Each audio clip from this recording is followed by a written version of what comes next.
What's going on, everyone, and welcome to another episode of Talking in Bits, where we walk you through Bitcoin bit by bit so we can provide you with the information you need to succeed and persist. Back with episode 41. Bitcoin ain't dead, my man. Bitcoin is never dead. Up from the grave. Up from the grave. I just wanted to say we missed last week, but that's okay. We're back at it. The chain is going to continue. We had it with some scheduling conflicts. We're going to figure it out. But good to see you, good sir. Yeah, good to see you, man. Got Ben again. Bitcoin is not dead. Ben is not dead. Jose's not dead. Yes, sir. Talking in Bits is not dead. Yeah. And we're still pushing. I do want to talk about somebody that I think they're not dumb personally, but their persona should be dead. Mm-hmm. Let's talk about the good old mayor of Miami there. Yeah, he announced that he's offering to take his full pay in Bitcoin. What does that mean? They won't pay him USD. They'll pay him in Bitcoin. To me, though, it's like, meh. You have enough money saved up that you could live forever. You know what I mean? Like, so you taking your paycheck in Bitcoin, like it's not a big deal. I don't trust anybody that uses the term Bitcoin and crypto interchangeably. And blockchain. That's the third one there. And that's him. That's him. It's like marketing talk. Yeah, every time you hear him, he's saying something like you said, blockchain or some type of like cryptocurrency. Which one is it, good sir? Miami coin. Miami coin. I forgot about Yeah, man. Miami coin's a joke. All that stuff is a joke. But what does this even mean? I don't know what listen, in my opinion, politicians are overpaid as it is. Facts. So you're already overpaid for a job.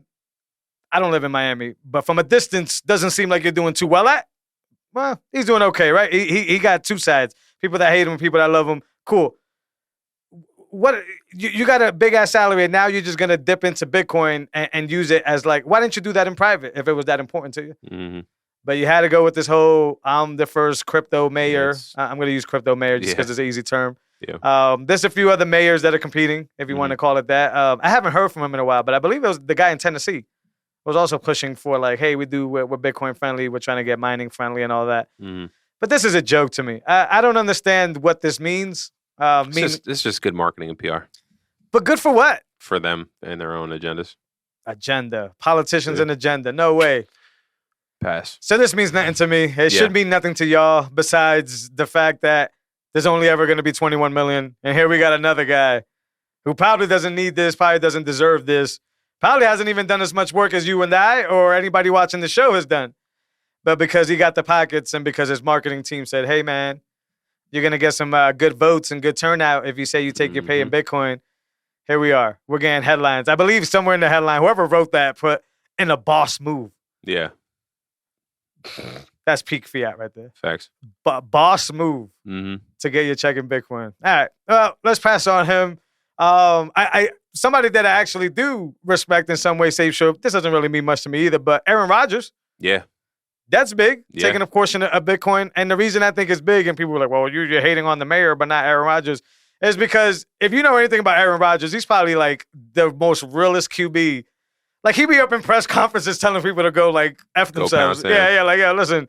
So when the realness comes out and says he's doing something real, I like that. It was a partnership with Cash App. I think that was the announcement. That's cool. Yeah, I think they gave away $1 million in Bitcoin.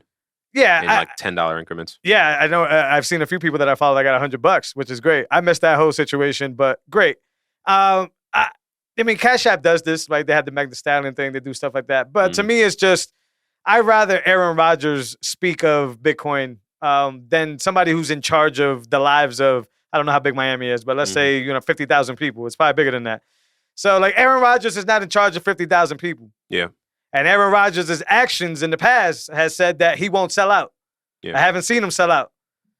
That's the person that I think should be, if there is any celebrity, because I still think that's a taboo situation, that would be advertised. It would be Aaron Rodgers, not the mayor, and the company that would make it happen probably would be Cash App, because they're spending that good buck to spread the good word, as I like to say.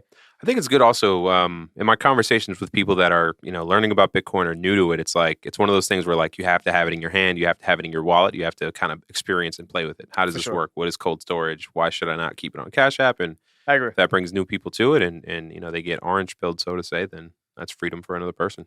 Sure. In that regard.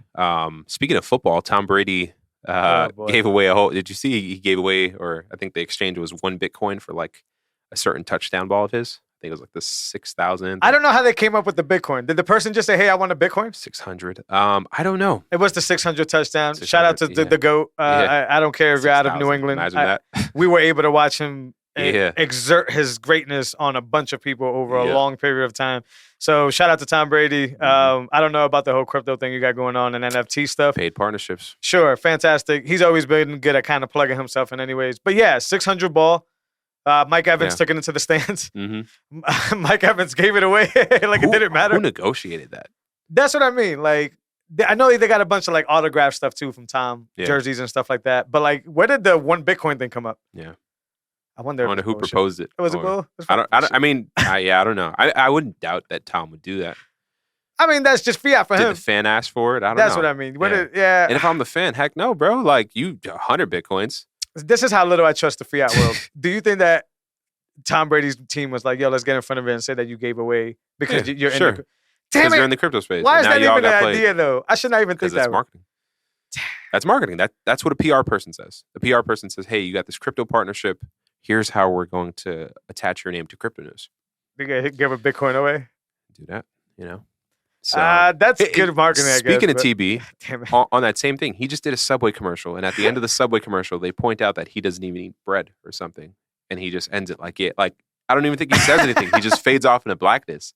And that was the first thing that came to my mind. It's like, why is he doing a Subway commercial? And people That's buy so contra to his persona. And people buy it too. They'll just, hey, whatever. I don't like Subway before, but Tom eats it. I guess. I hope the Bitcoin thing was not a ploy, but I am curious as well. Like, who said out of all the things you can get from Tom Brady, who was like, yo, give me a Bitcoin? Yeah. I probably would. But if anything, you would ask for the fiat. Hey, I want like 50K and then go buy a Bitcoin or something like that.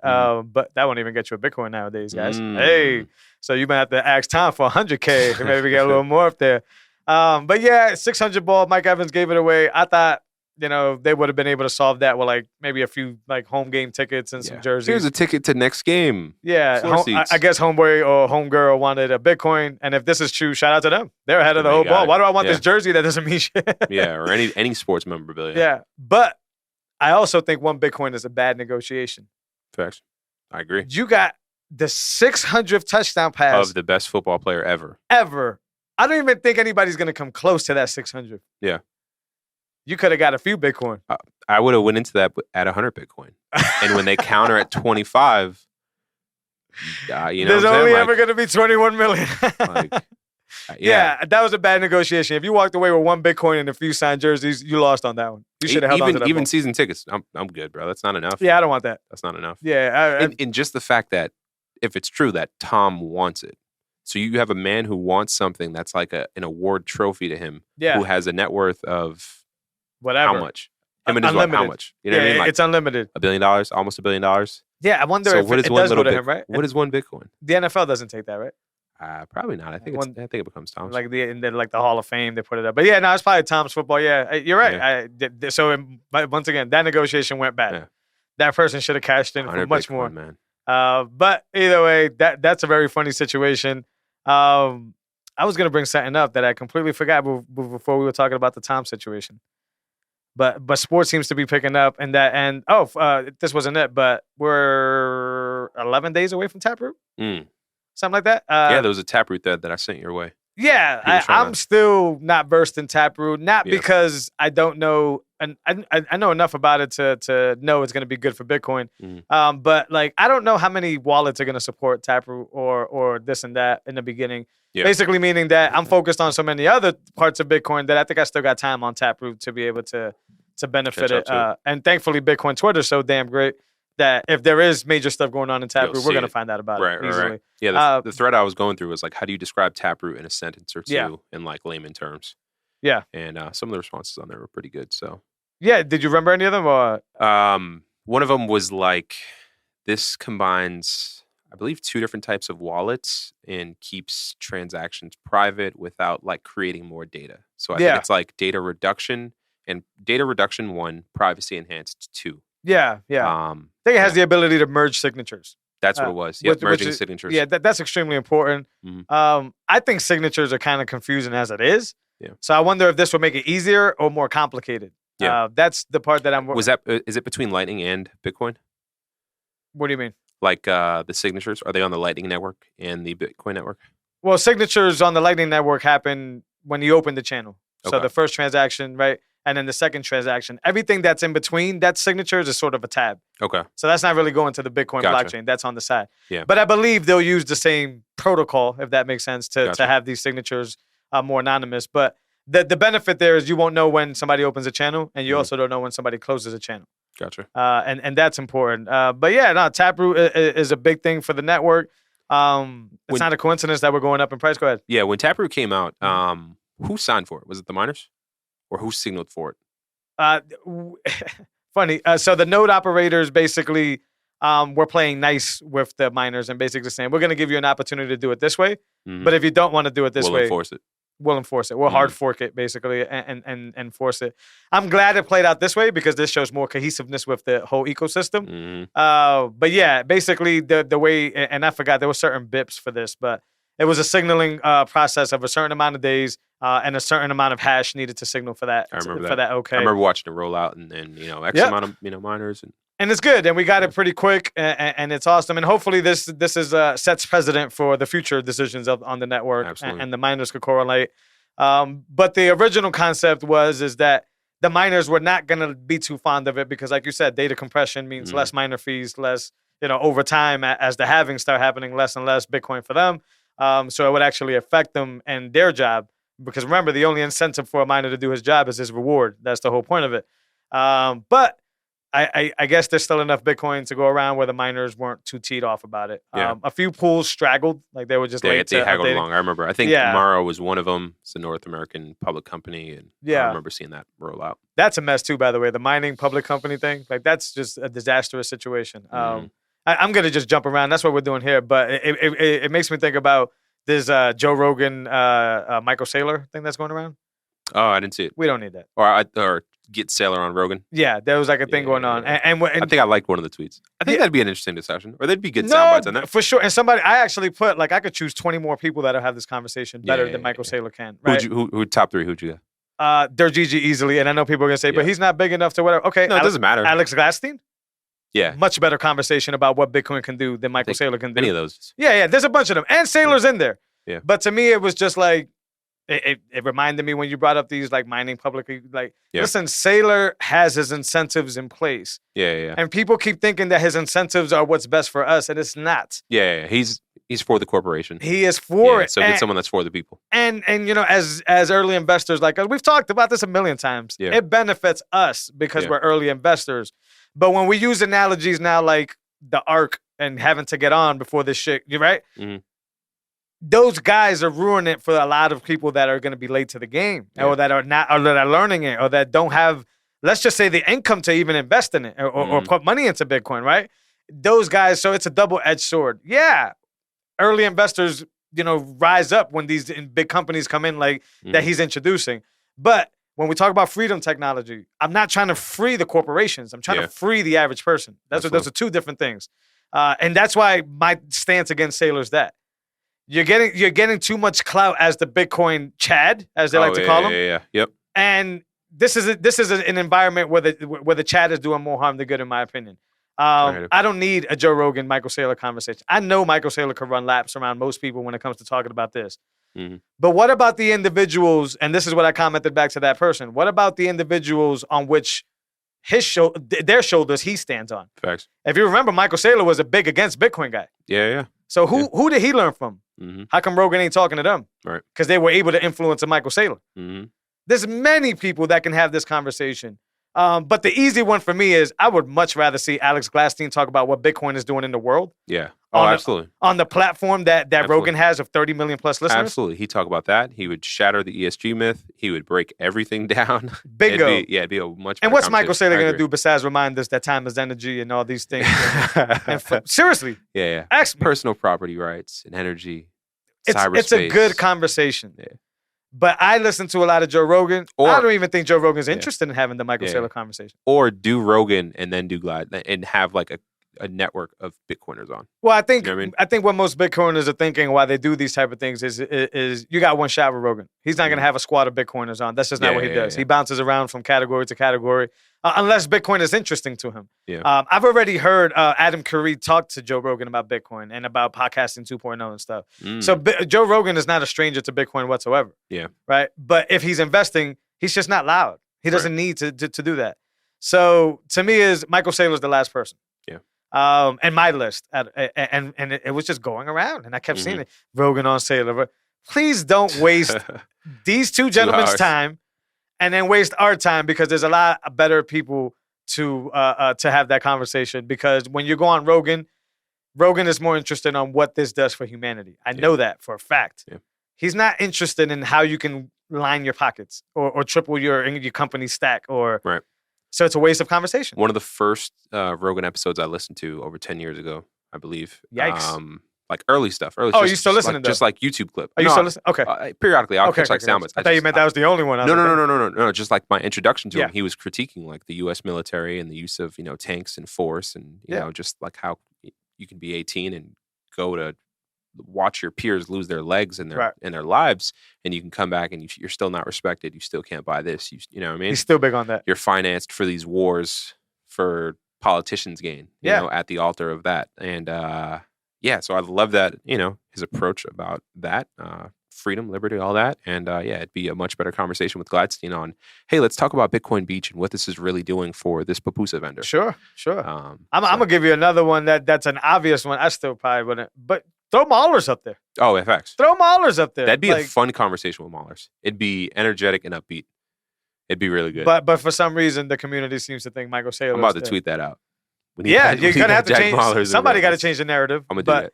That was my thing. I don't know why that was trending, but I call me a hater. I don't see what the Saylor effect is on people. I really don't know what it is. He's a smart guy, but boy, do I know a lot of smart people in the space, and I follow a lot of smart people in the space. Just because I also commented to that person too, is we're talking about a conversation about Bitcoin. We're not talking about who has the biggest pockets in the room. There's another conversation there. Yeah. Which Rogan will not be interested in. I don't think Rogan gives two shits about what Michael Saylor's worth. Right. So it needs to be, a conversation. A lot of people could go in there and do some justice. Yeah, let's make that a hashtag and get that going. Yeah, man. Even if you want to go into Austin alone, you have Parker Lewis in Austin, right? Like you have people that can do the justice of what Bitcoin stands for and talk on the monetary principles of it, right? A lot more than Saylor can. So it stuck out to me. I was like, I don't really want to see that stuff. But do I think Joe Rogan needs a Bitcoiner up there? For sure. Yeah. For sure. He needs to get somebody. It's just a matter of time. Yeah, for sure. Just please don't put Robert Breedlove up there. Yeah, nah. Please don't do that. Because I don't know how people get to Joe or whatever. But anyways, let's look at this other stuff here. Yeah. We had the Bitcoin of Miami dude. Let's talk about that photo. What photo? I thought it was pretty good. It was a sketch that I sent you. That was written out where it has. Oh, you're going to have to lead me into that. Yep. Yeah, so there's what is there? It's a picture of, it's a piece of paper like split in half. And all on the top assets side, we protect? Yeah, all the assets we protect. A house, gold, oil, equities, right? Yep. And we'll protect those with the rule of law, and we'll protect those with force, as in weapons. And people will put their life on the line to protect those things. And so what it's saying is that, that's up top and that's the fiat standard. And underneath that, you have the Bitcoin standard where you take your assets and you convert them to Bitcoin and they go in cyberspace. And now they're protected by electricity.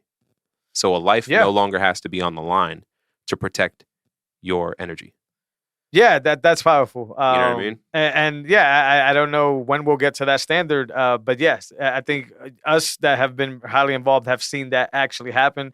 I don't know about you. I even look at all the assets just completely off. Like I don't even want to be tied up in real estate anymore. I don't really be tied up, and I think that's the Bitcoin standard effect. Oh, absolutely. Yeah, being governed to do whatever the hell you want, I think is law 101 for humans.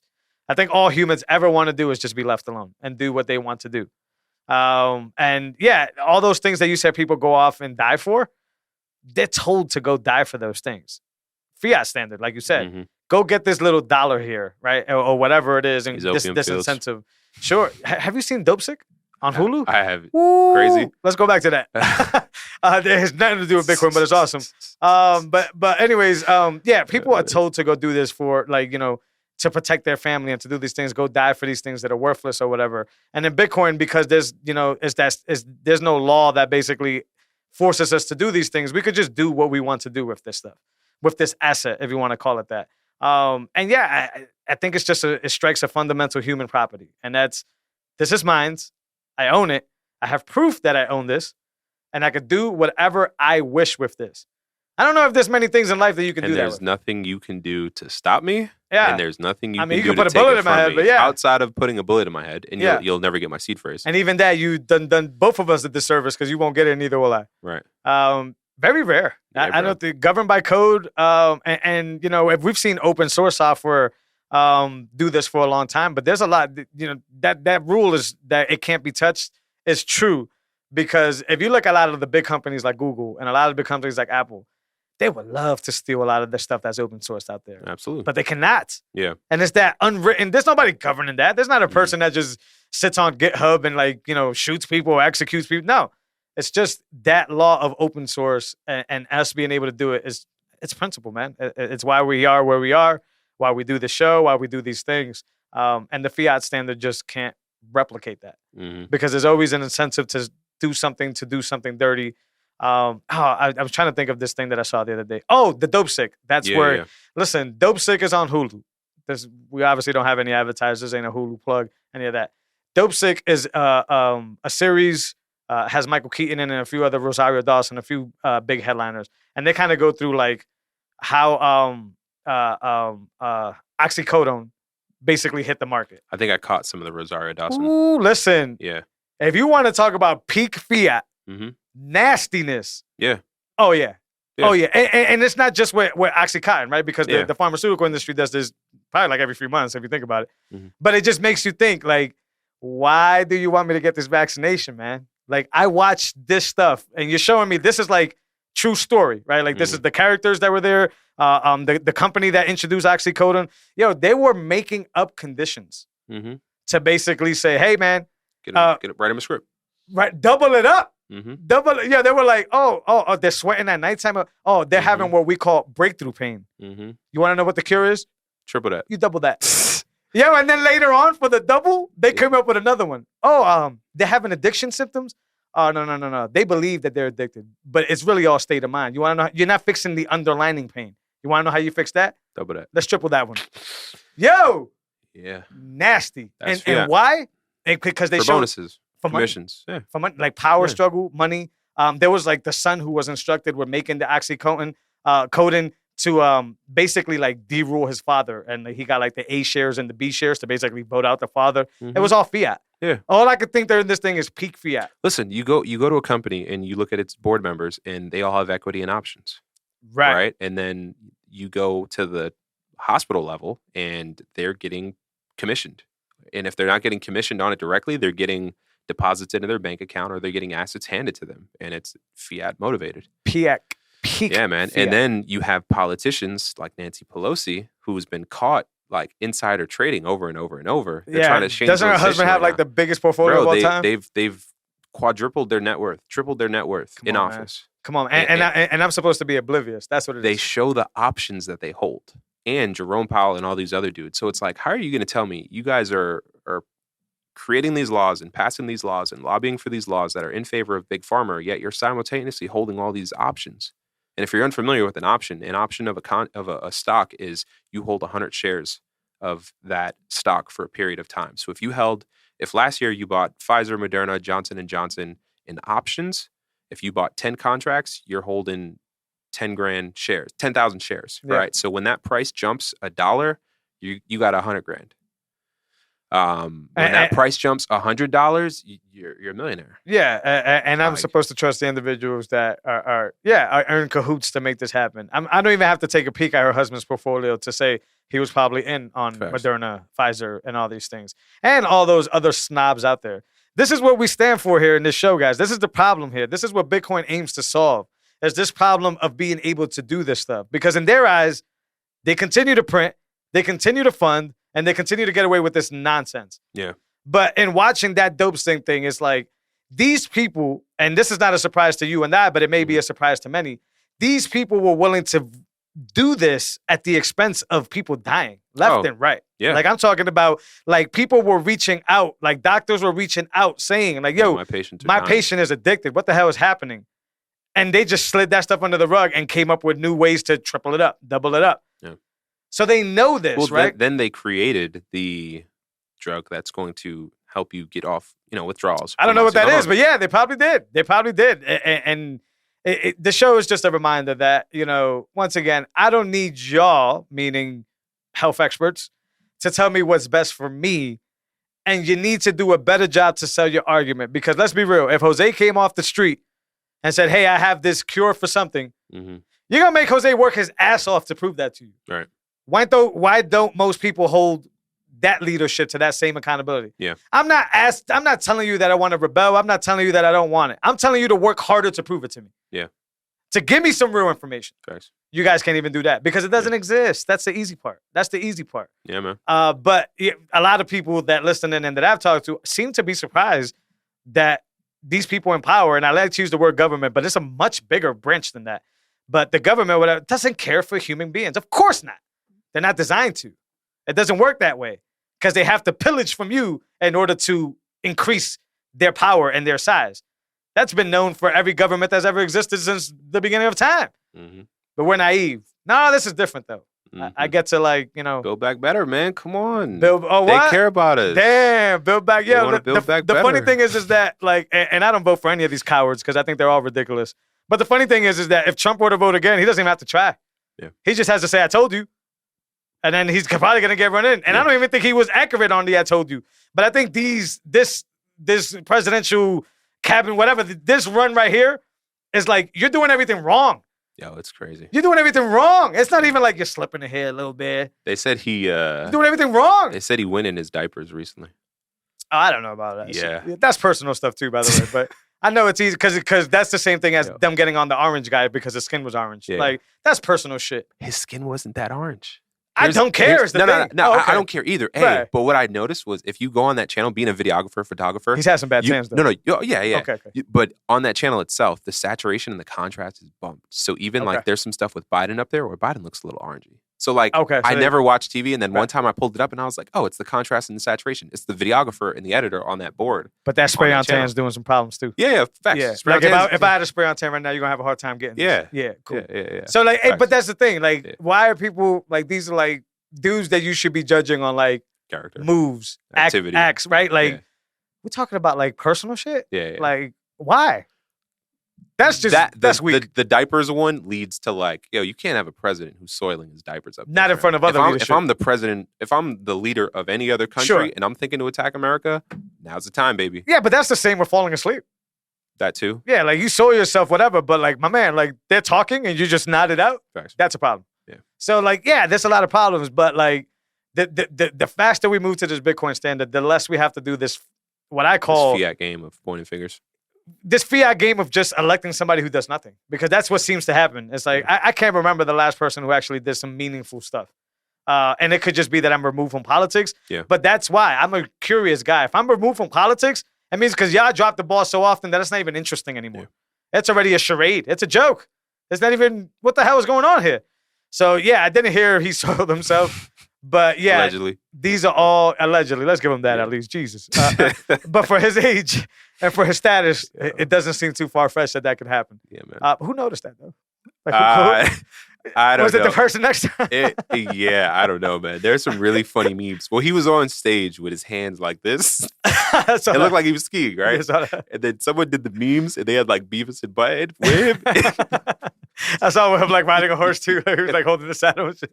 Yeah, the internet is nuts. Internet's undefeated, bro. For sure. But yeah, when we move away from this, like you said, these laws and these people telling our children where to go and die, right? Because that's what a lot of these things are doing. To defend the cause that doesn't even mean nothing, the petrodollar.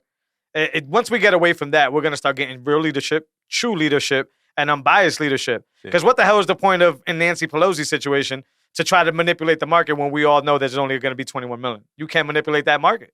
That's an unmanipulated market, especially when you can't say and do it. You need the consensus of everybody to go along with you. Meaning that if there was stocks, let's use these examples, that Nancy Pelosi could get into in Bitcoin, well, goddamn it, you would need everybody with their private keys to add to that fund. Because if not, nobody's going to add to that fund. You can't just take it from us.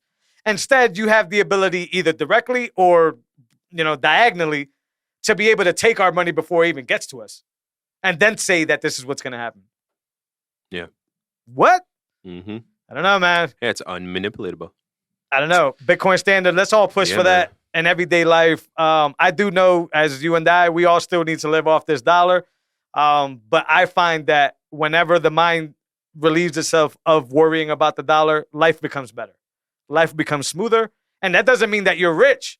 It just means that all the stresses that the fiat dollar brings to the everyday life are completely removed. Mm-hmm. I literally think about this as like dirt tissue, like meaning like what I used to be like, oh man, that's $150. It's like, oh, I got to give 150 of these dirty dollars over. Got it. Mm-hmm. That's a liberating mindset. And it is only possible when you know what the alternative is, and it's Bitcoin. But a lot of these people that are stuck in the shitcoin casino and all that, they still haven't got there. Yeah, a lot of people, crypto is just a new market for them to make money. They're just looking to come up because they want to be an investor. They're not orange pilled at that point. Just like the Oxycontin producers, no? Yeah, but they're not, killing people. Are they not? Because all right, let's say not at the same level that the Oxycontin people are. Like the I don't know. The personal investor who wants to trade Doge and Shibu and Ethereum. Right. I'm not putting them on the same level as the person who's handing out oxycodones 3 times the level that someone should ever have it at. I'm going to make this argument. I may be wrong, but let's try to propose this argument. All right.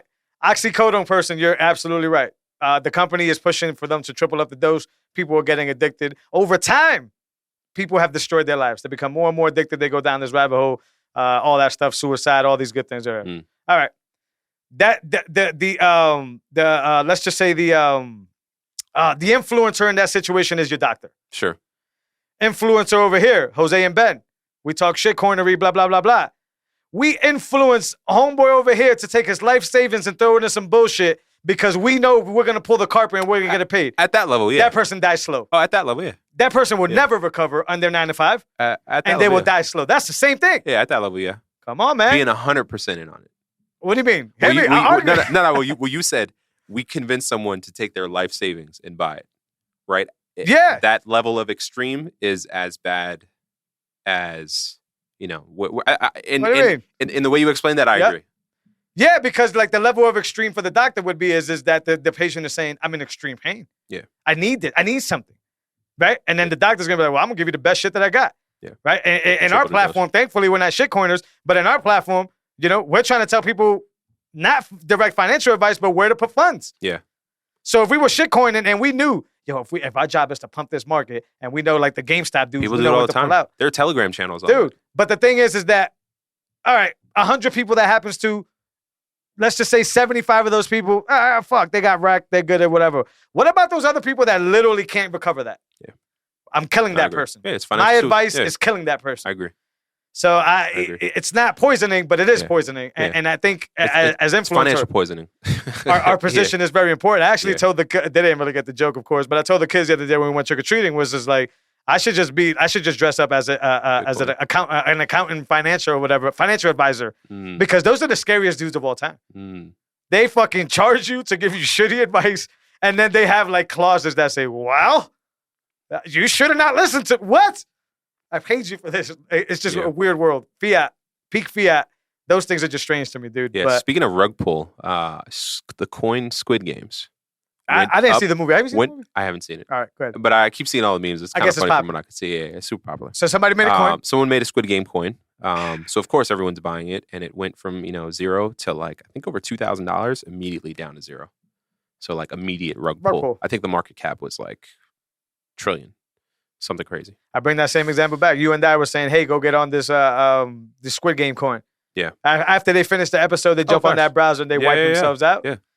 Man, I mean, to Jose and Ben is going to be like, well, they don't come back and listen. Forget them. Yeah. But for them, it's like, I just threw away 6 years or whatever of 9 to 5 money. Right. Man, I don't know how people can do it. And I think this is the painful part about, and I keep going back to Dope Sick. I might as well call this episode Dope Sick. Yeah. But I keep coming back to Dope Sick, and it's like, as I watch, that's the feeling I get. It's like, how do these people not care about the other human being? Like, it's like I don't know, like you are peon, I am not. On a personal level. Yeah.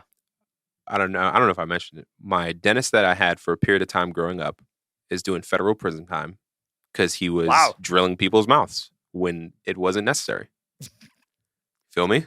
Why would he do such a thing? Because he can make 20 bands every Friday. Oh, you mean it's because of fiat? Bro. And so, like, I went to the dentist a lot as a kid, and now I'm questioning, like, yo, did I really have all those cavities? Yeah, no. You know what I'm saying? Well, I back to Rogan. I listened to enough Rogan to know that the whole dental industry is a scam. He's had a bunch of guys up there that basically talk about how, like, we braces and these things have ruined the mouth. And in turn have ruined like the structure of our noses and how we breathe and all that. It goes real deaf. And yeah, it's all a joke. Braces were not, think about it. Skulls before that were found or whatever never had crooked teeth. Like, why did we start getting crooked teeth all of a sudden? Well, because you have to create a problem so then you can solve this problem. You see what I'm saying? And your reward is? Fiat. Oh, nasty, man. I'm telling you, this world we live in is fiat driven. We've never seen a world, at least in our age, we've never seen a world not fiat. Yeah. So it's like, excuse me for being excited for this. Yeah, we're on the brink of it, man. We're about to like change the world. Now, is that going to be like smoothless? Probably not. There's going to be a lot of friction involved. Yeah, hopefully not lives lost. Hopefully not. Yeah. But there's a battle to be had for sure because as we've been talking about for the last like 20 minutes or so, that petrodollar's dug in there. There's a lot of dudes that are winning off this game, being incentivized from this game, and don't want this game to fall apart. Yeah. Oh, absolutely. And these are the guys that can easily transition into a digital US dollar.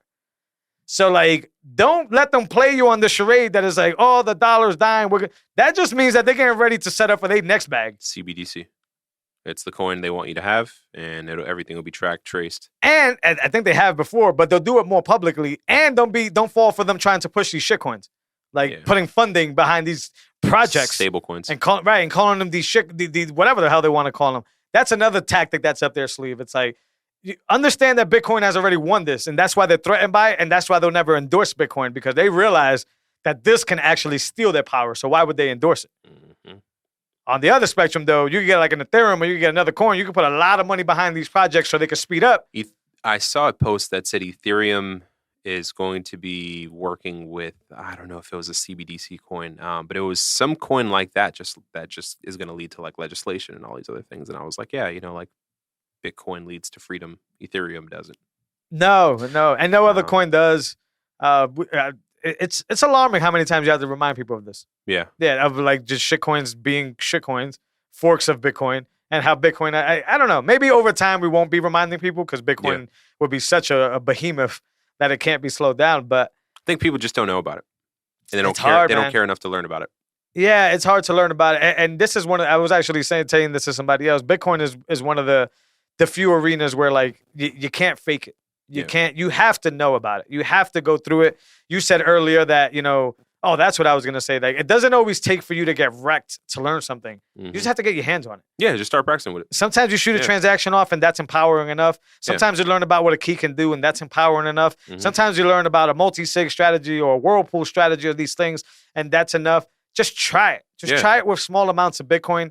It doesn't always require for you to get wrecked on Coinbase to realize that a private key is powerful. Mm-hmm. It just takes for you to own one. Because I don't know about you. Someone lost $11.2 million. Through Coinbase, bro. I've actually talked to a few people that were part of that hack. I don't even call it a hack no more because it seems to happen often. So is it really a hack every time? Sounds like a backdoor to me. Is what it sounds like. I think from what I read, it was like a phishing scam. So I think they got an email from, it was supposed to be some U.S. office, and boom, 11 million, bro. Count me out. You don't need to get wrecked like that to understand, and nor do you need to practice with a large amount. That's the thing too. That's the other side of that. Like, tell everyone. Yeah, if you're playing around with like a multi-signature or some setup or something like that, you may not want to send 16 Bitcoin over there. That may be a bad idea. But yeah, like people always think like, oh, you got wrecked and then you learn. No, not necessarily. But Bitcoin is one of those arenas and foundations that's what puts you and I in the rare position to be able to do this show. Mm-hmm. You would think anybody can do this show, but that's not true. You have to know Bitcoin and you have to know the language, know the ethos, but also like get your hands on it. And I think we get our hands on it. And until somebody's willing to do these things, which I know it's a lot, life is crazy. Well, the fiat life is crazy. That's back to starting to forget what that dollar does to your life. Once you forget what that dollar is, you start realizing that your time is better spent doing other things instead of chasing that dollar, which is what they want you to do. But anyways, that whole thing right there, it becomes a situation where the individual either knows Bitcoin or they don't. And you can continue to learn. Everybody has a low process, but it will be in an environment that if you try to fake it, you either will get wrecked because you didn't do enough work, or you're just going to get called out on it, because then you're going to try to be like vocal about it and then get called out on it. Like a few people actually have already and fallen on their faces. But I don't really want to focus on that one. I'd rather focus on the other side of things, where it's you get wrecked because you don't know enough. And then that's when you do something stupid like leave your money, Bitcoin on exchanges, or send 16 Bitcoin to a wallet that you don't even know works, or never learning how to recover a seed. Very simple. A lot of people just keep going with their wallets and just go right off the brim and just say, oh, yeah, no, but Jose told me that 24 words is always going to... Fuck Jose. Do you know that these 24 words is actually going to recover that wallet? Yeah. Maybe you should try that when you have $20 of Bitcoin in that wallet, and not when you have 16 Bitcoin in that wallet, because that's an issue too. Sample size. And technology fails, right? Yeah. Sometimes a bad firmware update comes up. So you think you're rolling nice and strong, you've never recovered with your seed phrase, right? And then you update the firmware, the device goes blank. Now you go back to the seeds, cocky as hell.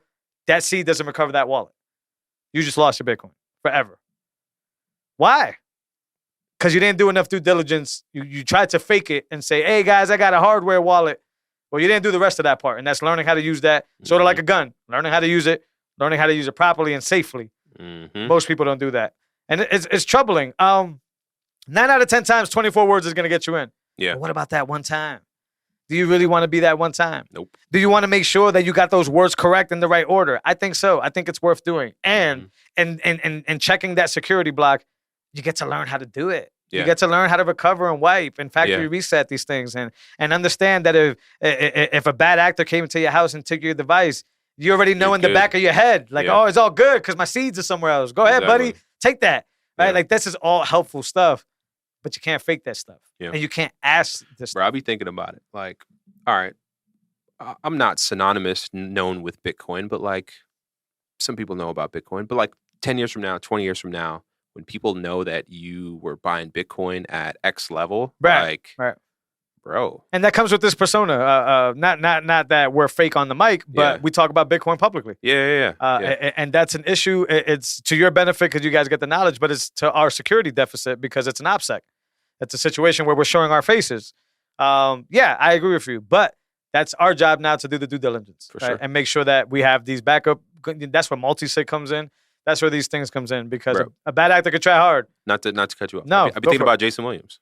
What about him? Like a person who's that wealthy and has that much Bitcoin. Yeah, like, bro. If I'm a thief, if I'm looking for a come up, like, but where do you start? Go ahead. So where do you start? Figuring out what state he's in, what city he's in. He has Lamborghini pictures. You could probably pick up some plates around there. I mean, he has to live. I said, to get the Bitcoin. I mean, like, where do you? Where do you start? I mean, at that you're point, gonna try to run up in his house. Probably not his house. Might be a bad idea. Yeah, or just like, all right, if a thief right now, like there was just a post where it was like this dude would watch you at a photo shoot, and he's robbed 2 photographers now. So he would just follow them home from their photo shoot and then rob them for their gear. So like if a thief wanted to get at Jason Williams, all right, go to his commercial building where he works, follow him home, or like, I don't know, I just feel like it puts a really big target on your head, flexing, it does. Buying 100 Bitcoins at a whop. Yeah, it does. But to me, is the only thing that's going to do is it will attract the bad intention, but the surface level is way too spread out. Yeah. Right? Like in the example you gave with the gear, I see the gear. Yeah, I can take it. Facts. So now with Jason Williams, you got to like stick him up. Yeah. You got to find out where his hardware devices are. Yeah. If he tells you. Then when he tells you, you got to make sure. You wouldn't know if he has a multi-sig. He'd say, kill me. Go ahead. Like, no, sure. But like, let's say he complies and said, I'll bring you to my safe. Yeah. Now you got hardware devices, but you don't know if he has a multi-sig. Mm-hmm.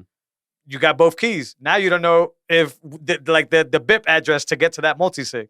Okay, cool. Now you don't know how to get through his pins. Mm-hmm. Now you don't know how to, you know what I'm saying? Like, it's just like. So much would have to go right. What? Yeah. Like, you probably die by that point. And if I was Jason Williams, I would have like a default OPSEC to just be like, here you go. Please let me go. Mm-hmm. Here, have it all. Mm-hmm. But they don't get anything because it's not until they get in front of a computer, or maybe like in these movies where the Russian guy is sitting there with the computer. Can they figure out, okay, well, he doesn't have it on a single sig. He has it on a multi-sig. And that's not even counting if he has like, BlockFi spread out, like different places where they would have to breach. Yeah. You might as well just kill the guy, in my opinion. And I'm trying to think about it. Like, how would you do it? Yo, this would be a dope short film. What? Killing somebody? No. No, like that whole attempted robbery thing, right? And all that, and that process, just to show the security of Bitcoin. Right? The emphasis being the education. It would be dope. It would be dope. But it goes back to like if you did enough work, you would know this. It's not. I didn't make anything up right now. No. That's just protocol. But it would be dope just conceptually. I'm gonna do that, bro. Yeah, the multi-sig is the AppSec there. Anybody who's still single sigging in their wallets has a problem. Has a problem not only to themselves, right? And I like to be one of those guys that think my biggest threat to my Bitcoin is me. Me like locking myself out and doing these things. But if you're in a single sig situation, start looking into multi-sig. It's just in that same example, if I do get to your house and I put enough pressure on you, meaning, and don't take this as literal, anybody listening, I obviously would hate for this to happen. I have one of your loved ones. You're going to take me to that safe. I promise you're going to take me to the safe. So don't be the one that gets stuck in the single sig. Don't be the one that has the seed phrases right next to the hardware wallet. That's another situation. And ultimately, at the end of the day, in that situation, your loved one is much more important than any Bitcoin you could ever own. So you're probably going to give it up. Yeah. But the beautiful part of the multi-sig is that now you have complexity in that OPSEC, and you can actually, like I said, fake to the bad actor that you're giving them what they want. Even giving them seed phrases for one key. Like you can be like, hey, listen, not only is this all my Bitcoin, but this is my seed phrase for that, which would calm a person down and make me be like, I'm going to run with this. Yeah. But they still need one of the other two keys. Right. They don't know that. Yeah.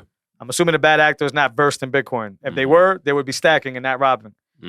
Right? So fiat mine over here, Bitcoin mine. It's just the truth, right? I don't know how you could break somebody for Bitcoin. I would lean on you're your worst enemy when it comes to Bitcoin. Yeah. Like just being sloppy with password writing, being sloppy with your keys, being sloppy with, separation of keys. That whole thing would be your worst case scenario. Also, not having a fallback plan. Giving multi-sig allows you to be able to give somebody authoritarian power as well. That word is nowadays used wrong, but when it comes to Bitcoin, you want to be able to make decisions.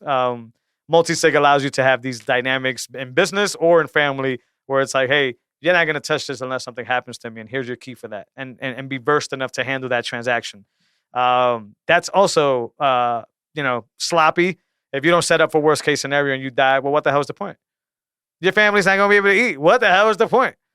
So for all y'all, and I know y'all plebs out there like to sell the chairs and sell the carpets and do all that, well, make sure somebody can get to that if something were to happen to you. And if not, then thanks for the donation to the contribution to the network, I guess. But I think multi-sig has opened up a brand new arena, and it can for everybody else who takes advantage of it, to be able to think about things more thoroughly, but sleep comfortable at night. Understand that, this other person has the ability to move certain things, move Bitcoin, and the bad actor would need to know more about your security setup, more about your quorum, more about your keys and how they work, and where they're located in order to ever do anything with your Bitcoin. That's important, in my opinion. Absolutely. No, I agree, bro. Yeah, and not 5 of 7 multi-sigs. I know there's companies out there. It's not that more keys is not a problem. It's that, back to you being your own nightmare. If you have to govern 5 keys, 5 seeds, that's not an easy thing for most people to do. That's a tall order, and it's a very high slip point. If you lose 2 of those keys and still have 2 of them, well, guess what, buddy? You're still locked out. Right.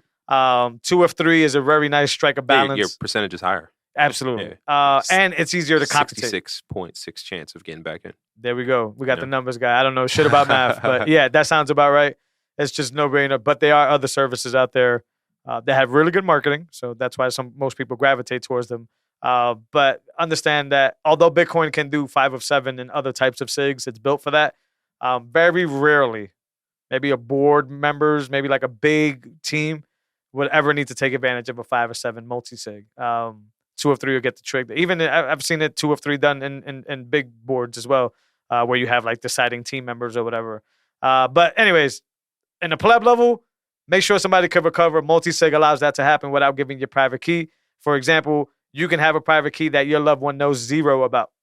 Doesn't know your PIN, doesn't know your private seeds. So therefore, you're protected from your own family member. As we know, sometimes family fights, sometimes things turn sour. You can protect yourself from that member, but also leave the avenue open for them to be able to recover if something were to happen to you. That's impossible in single sig. It just won't work that way. Or you would have to trust like a lawyer, a middle party, to like hand over your seeds when you were to go away, and the location of the device and all that. And how do you know the lawyer's not going to do you dirty? Right. So you're introducing risk there. I could go on a whole tangent. I've been trying to get somebody to come on for multi-sig, and that'll probably happen in due time. It's just a scheduling conflict. But multi-sig is extremely important.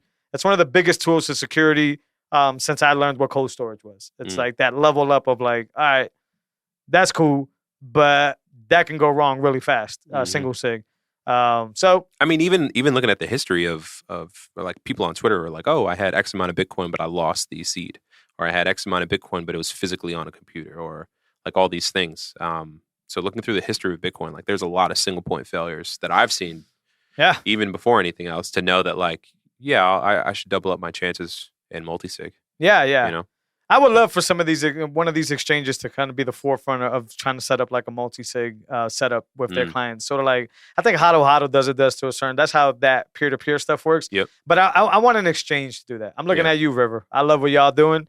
Y'all seem to be ahead of the game. Y'all seem to be Bitcoin friendly and focused. Let's get like a multi-sig contract for people owning assets on your platform. Let's not give you the keys. Give me 2 of those keys. You can own one. That still protects you from me doing certain things. Or let's do a tri-party multi-business setup. That's still better than not having any of the keys. Absolutely. I have one. Absolutely. Right? And then I have the third party as a partner, and you have them as a backup as well. And that third party will be completely neutral. I understand that that's more control than the Bitcoiner would like to give.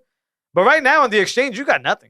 Yeah. You got no control whatsoever. So, I mean, it kind of reminds me right now with the BlockFi loan, they have a payment partner, Scratch. Yep. And so once you pay Scratch in full, Scratch lets BlockFi know, and then your collateral is released.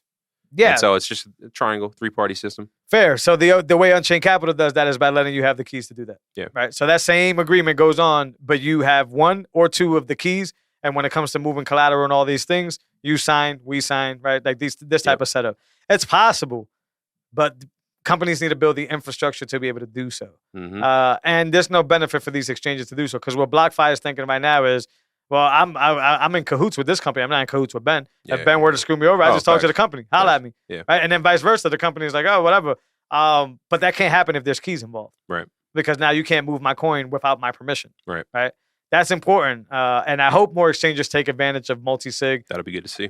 It'll be a way to at least avoid this Coinbase hack thing from happening. Because even if somebody were to get through my 2FA, even if somebody were fizz me and all that stuff, my key would govern all that. And even if I'm not available, my private key can't be signed for unless I'm there to witness it. That's the way it works. You would think all these companies would build that into their security model. Right. Unfortunately, Bitcoin-only companies are doing that because all these other companies want to do is support all these other coins. And why would you invest in a multi-sig standard when you have so many different coins that you can't offer that for? Right. And I think you can do it for certain coins like Ethereum, but why does anybody want to save Ethereum? Why do I need a multi-sig to save Ethereum? Why do I need to secure my Ethereum? Please. I'll get reimbursed in US dollars, and they make a gazillion of those things. So it only works in Bitcoin. River, once again, I'm not a user. I just respect what y'all doing. Y'all do KYC the hell out of people, but this is a very good mix of like, hey, we do that because of regulation. That's fair. But give us multi-sig custody. But let's get these keys, man, in your hand so that you feel comfortable sleeping at night as a River customer. Unchained Capital is already doing that. Kasa's kind of doing that. I just know that they do a lot more marketing and charlatan-y stuff in the background instead of just giving you the legit, proposal. Yeah. And they don't do the education. So there's companies that are gonna lead this space, but it doesn't mean that there's only room for one person to specify a multi-sig. Multi-sig is a very important security tool. Like I said, peer-to-peer networks are doing it. Bisq is doing it. Hodl does it. That's how you can trust that you're going to get your due on these platforms. So imagine that with some nice regulations on top of it too. I think that's a very powerful combo for somebody who's moving big money around left and right and needs layers of protection from the exchange, but also on the regulation standard, taxes, and all that good stuff. What do I know? I'm just a pleb. Yeah, man. It's one of those things. 54 in, man. 54. Yeah. So this is episode 41. Guys, if you like this show, please leave us a subscribe to us. YouTube is the red button, red bell for the notifications. Sure. Hit that. Hit us in the comments. It just helps YouTube float us up. Enjoy that beautiful 4K video that you guys are getting. Same thing on the podcast platforms, except with audio. Leave a comment for us. It helps us float up so everybody could get this goodness and this Bitcoin love. And subscribe to us so you can continue to get every single episode once we post it. We are Podcast 2.0 powered here. So we don't have any sponsors on the show. We do this off our own pocket, out of our own love. So if you are listening on one of these platforms like Fountain app or Breeze, definitely hit the tip button. Give us some sats. We really appreciate that. It goes a long way. Episode 41 in the books. Yes, sir. Ben, good to see you again, brother. We had a little bit of laps there, guys. We'll be back next week. Take care, y'all.